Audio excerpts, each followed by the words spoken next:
In this video, we will be talking about sales and catering setup. A default setup is for an individual property.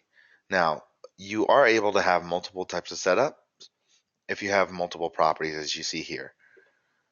You can name them differently if you are going to set up different types of sales and catering setup. That way you don't get confused. You can insert a description here that describes this certain type of setup. The default charge to is where all the sales and catering charges are charged to. So in this, we are going to send it to the folio. Booking number prefix is simply a prefix that you attach that shows up on the folio and the booking number. AV setup price rule. Now, this is all dependent on how your property does business. If you would like the person booking a conference to allow price override, then you choose to do so here. If you would only like them to allow discounts, you choose that here. Or if you would like it to be set and nobody can change it, you select no price override. The same rules apply for food and beverage price rules. The default value setup, the select create sales link by default. Now, if you uncheck this, what this will do is it will not create a sales link. You will have to go in and manually create a sales link for that group. Inherit Paymaster by default when creating a lodging group. What that does is when you create a lodging group, it'll automatically pull those charges into the Paymaster of that conference. That way, everything will be on one clean folio. Create lodging group by default. Now, what this does is when you create a conference, this will allow you to automatically create a lodging group while building that conference. Now, all these values, create lodging group by default, inherit paymaster by default, and create sales link by default, at the time of booking, you're able to manipulate these values. So if you would like to attach a sales link that's already created, you can do so. If you would like to choose a different paymaster for this lodging group, you can do so. And if you would like to uncheck if the group is not lodging at the property, you can uncheck this simply by unchecking it during the reservation. So this does not limit you from making changes at the time of booking. Let's talk about posting setup. The default posting revenue to Paymaster in Night Audit. This is where Night Audit will post all the revenue charges each night of the use. So we recommend you leave this checked.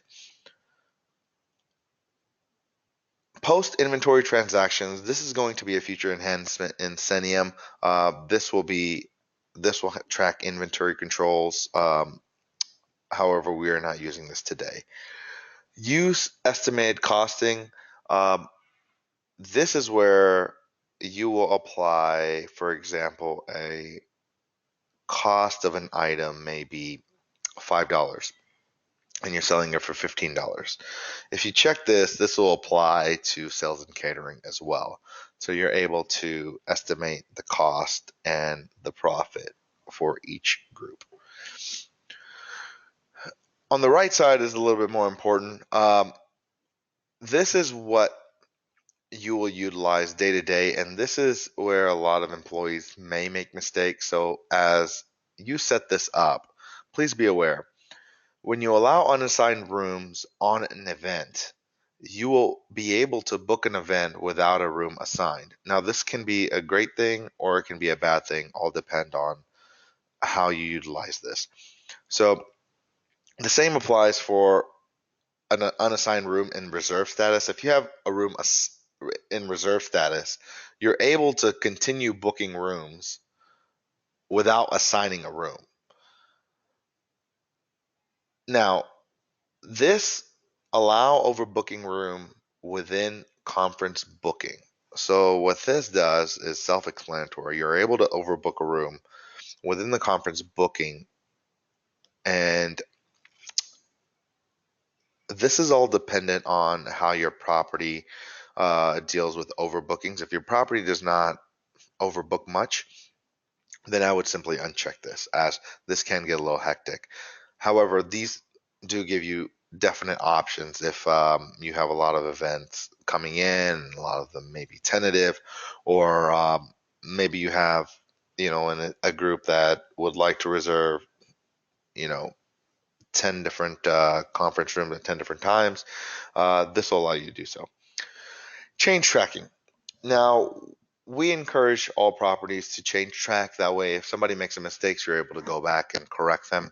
Um, so we enable change tracking here. And also you have a button here called enable change tracking on events when BEO is closed.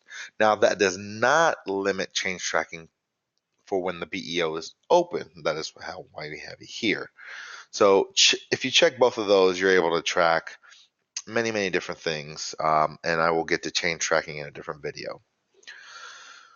Post paid at POS food and beverage lines to the event. Now, if a property is using a POS integration, this is where you do so. So what that will do is it'll post the food and beverage lines to a specific fallback item. Conference track task mapping. Now we will set up job responsibilities in a different video and also task types in a different video. But what this simply does is it maps all the tasks in the sales and catering event to an event manager. The same goes for food and beverage and sales. So all the different tasks that are assigned to sales and catering, food and beverage will be mapped to a food and beverage manager. All the sales and catering sales tasks will be assigned to sales and catering sales managers. Now this may or may not be relevant to your property. However, it is here. Now, if you have multiple properties in Cenium, then what you can do is you can set this default sales and catering setup to multiple properties. That way you're able to have a unique and uniform setup between all the different sites.